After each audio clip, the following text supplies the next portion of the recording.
America के पूर्व राष्ट्रपति, बहुत चर्चित राष्ट्रपति बराक ओबामा, जी हाँ, जो महात्मा गांधी को अपना सबसे बड़ा आदर्श मानते हैं, मार्टिन लूथर किंग और बाबा साहब भीमराव अंबेडकर को मानने वाले बराक ओबामा, जो अमेरिका के पहले अश्वेत राष्ट्रपति बने, बहुत ही उदार व्यक्ति, बहुत ही अच्छे व्यक्ति, उन्होंने जियो बाइडेन से निवेदन किया कि आप अपनी उम्मीदवारी को छोड़िए और वर्तमान उपराष्ट्रपति भारतीय मूल की कमला हैरिस को डेमोक्रेट पार्टी की ओर से अमेरिका के राष्ट्रपति पद का उम्मीदवार बनने दीजिए।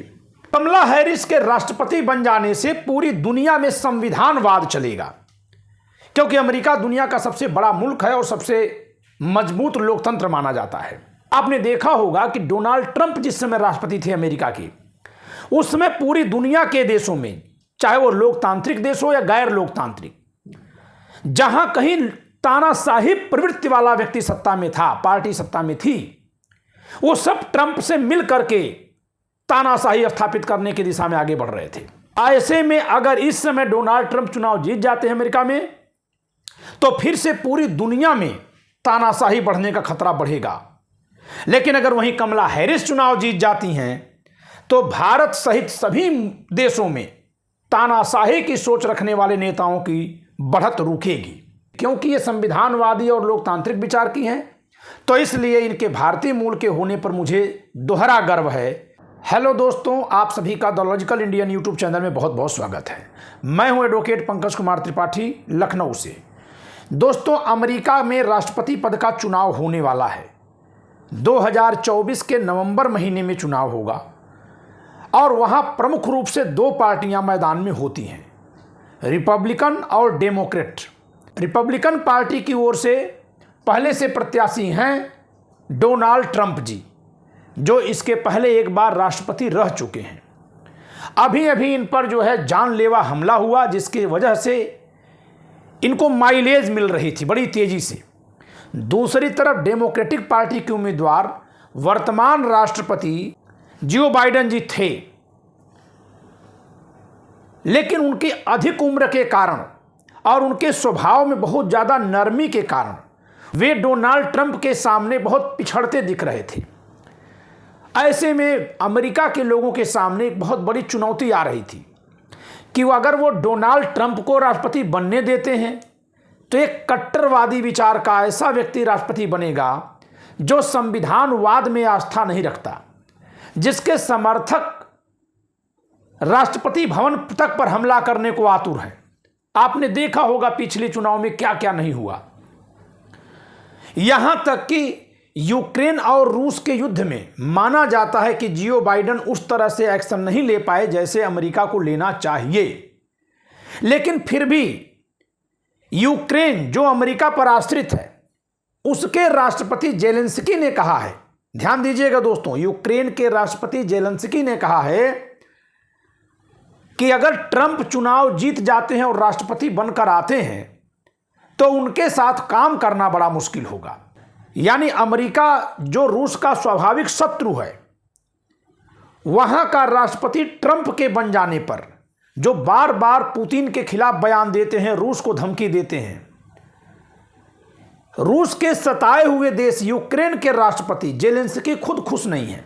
उनको डर है कि यह व्यक्ति अगर राष्ट्रपति बन जाएंगे तो उन्हें बहुत दिक्कत हो जाएगी, यूक्रेन को दिक्कत होगी।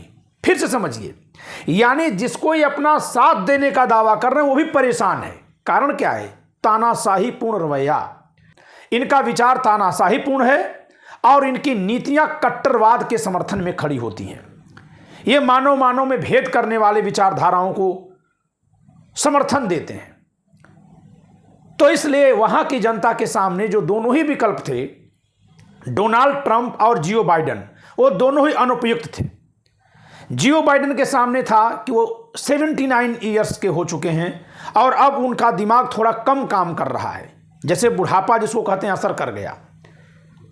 जैसे सीढ़ी उतरने में हल्का सा लड़खड़ा जाना, किसी बात का तत्काल जवाब न दे पाना, प्राकृतिक कारण से एक उम्र के बाद मनुष्य का दिमाग थोड़ा शिथिल होता है, तो वह असर उन पर दिखने लगा है। ऐसे में अमेरिका के लोगों के पास दोनों ही विकल्प ऐसे थे जिन पर वो बड़े मायूस थे। इसको देखते हुए अमेरिका के पूर्व राष्ट्रपति, बहुत चर्चित राष्ट्रपति बराक ओबामा, जी हाँ, जो महात्मा गांधी को अपना सबसे बड़ा आदर्श मानते हैं, मार्टिन लूथर किंग और बाबा साहब भीमराव अंबेडकर को मानने वाले बराक ओबामा, जो अमेरिका के पहले अश्वेत राष्ट्रपति बने, बहुत ही उदार व्यक्ति, बहुत ही अच्छे व्यक्ति, उन्होंने जियो बाइडेन से निवेदन किया कि आप अपनी उम्मीदवारी को छोड़िए और वर्तमान उपराष्ट्रपति भारतीय मूल की कमला हैरिस को डेमोक्रेट पार्टी की ओर से अमेरिका के राष्ट्रपति पद का उम्मीदवार बनने दीजिए। बराक ओबामा और उनके कुछ अन्य साथियों के इस सुझाव को जियो बाइडेन ने, जो बड़े विनम्र व्यक्ति हैं, बहुत ही आदरपूर्वक स्वीकार किया और उन्होंने अपना दावा छोड़ दिया। ऐसे में अब डेमोक्रेटिक पार्टी की ओर से भारतीय मूल की कमला हैरिस, जो वर्तमान में अमेरिका की उपराष्ट्रपति हैं, राष्ट्रपति पद की दावेदार हो गई हैं। दोस्तों, कमला हैरिस के राष्ट्रपति बन जाने से पूरी दुनिया को लाभ होगा और भारत को सर्वाधिक होगा। पहली बात तो यह कि ये अमेरिका के राष्ट्रपति पद की उम्मीदवार बनने वाली पहली महिला है।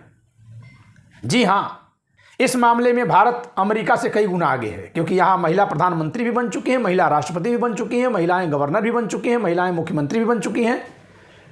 तो हम अमेरिका से इस मामले में आगे हैं।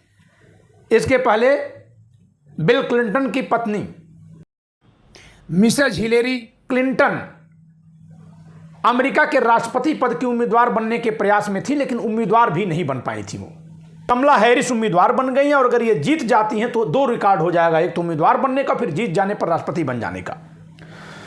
तो कमला हैरिस के राष्ट्रपति बन जाने से पूरी दुनिया में संविधानवाद चलेगा, क्योंकि अमेरिका दुनिया का सबसे बड़ा मुल्क है और सबसे मजबूत लोकतंत्र माना जाता है। आपने देखा होगा कि डोनाल्ड ट्रंप जिस समय राष्ट्रपति थे अमेरिका के, उस समय पूरी दुनिया के देशों में, चाहे वो लोकतांत्रिक देश हो या गैर लोकतांत्रिक, जहां कहीं तानाशाही प्रवृत्ति वाला व्यक्ति सत्ता में था, पार्टी सत्ता में थी, वो सब ट्रंप से मिल करके तानाशाही स्थापित करने की दिशा में आगे बढ़ रहे थे। जैसे ही डोनाल्ड ट्रंप चुनाव हारे और जियो बाइडेन चुनाव जीते, तो अन्य देशों के तानाशाही प्रवृत्ति वाले नेताओं पर भी थोड़ा अंकुश लगा था। ऐसे में अगर इस समय डोनाल्ड ट्रंप चुनाव जीत जाते हैं अमेरिका में, तो फिर से पूरी दुनिया में तानाशाही बढ़ने का खतरा बढ़ेगा। लेकिन अगर वहीं कमला हैरिस चुनाव जीत जाती हैं, तो भारत सहित सभी देशों में तानाशाही की सोच रखने वाले नेताओं की बढ़त रुकेगी, चाहे जो कोई नेता हो इस तरह की सोच रखने वाले, क्योंकि ये माना जाएगा कि दुनिया सही दिशा की तरफ चल रही है। तो कमला हैरिस का राष्ट्रपति पद का प्रत्याशी बनना भारतीय होने के नाते हमारे लिए 3 कारणों से बहुत अच्छा है। सबसे पहला यह कि एक भावनात्मक बात है कि ये भारतीय मूल की हैं। वैसे तो मैं इन आधारों पर भेदभाव नहीं करता। अगर कोई व्यक्ति भारतीय मूल का है लेकिन गैर संविधानवादी है, संविधानवाद के विरुद्ध है, तो मेरे लिए वो आदरणीय नहीं है। और ऐसे ही कहीं कोई दूसरे मुल्क का व्यक्ति है लेकिन संविधानवादी है, लोकतांत्रिक विचार रखता है, तो मेरे लिए वो आदरणीय है। फिर भी क्योंकि ये संविधानवादी और लोकतांत्रिक विचार की हैं, तो इसलिए इनके भारतीय मूल के होने पर मुझे दोहरा गर्व है कि यह भारतीय मूल की महिला हैं और ये अमेरिका के राष्ट्रपति पद की दावेदार हुई हैं, जिनके जीतने की बहुत प्रबल संभावनाएं हैं।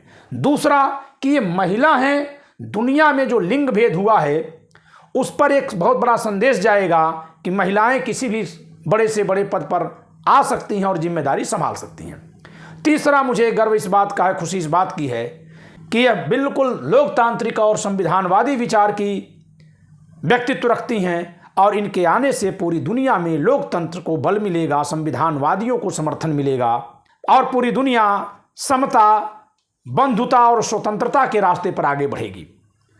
तो दोस्तों, इस वीडियो में इतना ही। वीडियो लाइक करिएगा, शेयर करिएगा, चैनल सब्सक्राइब न क्यों सब्सक्राइब करिएगा। जय संविधान।